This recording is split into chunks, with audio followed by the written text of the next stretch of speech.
Wait, before we start, do you want a bundle of 30 printable Swahili PDF cheat sheets?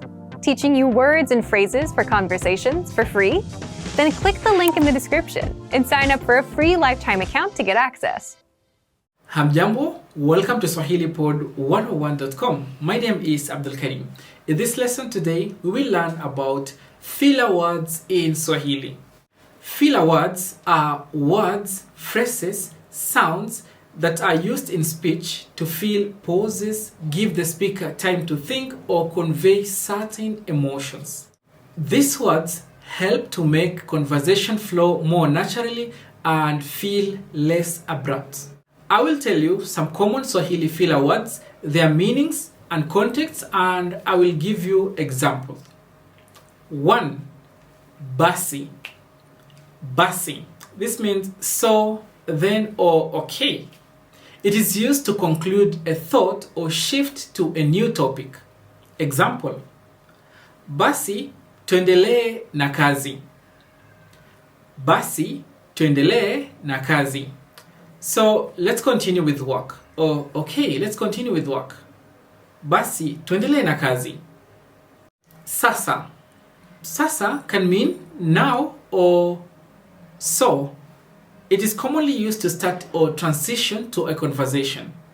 Example: Sasa unafikiria nini? So, what do you think? Sasa unafikiria nini? Sasa nifanye nini? So, what can I do? Sasa nifanye nini? 3. Yaani. Yaani. Yaani means I mean, or that is to say. It is used to clarify or emphasize a point. Example: Yaani alifanya kila kitu peke yake. Yaani alifanya kila kitu peke yake. I mean, he did everything by himself. 4. Halafu. And then. Halafu. It is used to indicate a sequence in storytelling. Example: Tulikutana sokoni, halafu tukaenda nyumbani. Tulikutana sokoni, halafu tukaenda nyumbani. We met at the market and then we went home. 5. Aha. This word means okay. It is used to express agreement, hesitation, or realization. Example: Aha, sasa nimeelewa. Aha, sasa nimeelewa. Okay, now I understand. 6. Yes is a verbal nod or a way to show attentiveness. So if you say you say like this,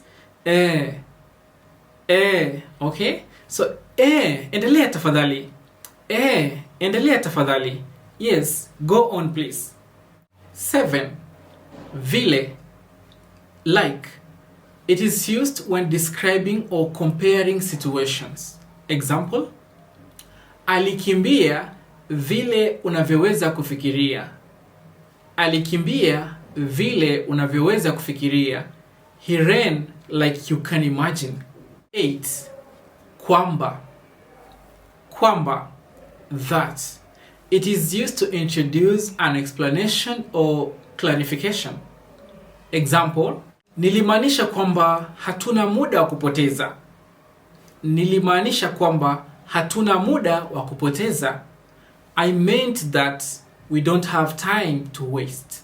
I really encourage you to use this word slowly for your conversations to feel more natural. Okay?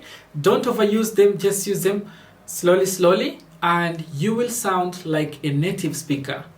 I would like you to create your own sentence using the Swahili filler words that we've learned today. Write your sentence in the comment section. Thank you so much for watching this lesson. Don't forget to like this video, share to your friends, and subscribe so that you don't miss any video that will be uploaded. Subscribe to this channel, SwahiliPod101.com. Kwaheri. Now that you're finished with this lesson, don't forget, as a free bonus, you get over 30 conversation cheat sheets, but only if you sign up via the link in the description. You'll learn how to have flowing conversations, and how to answer the most common questions.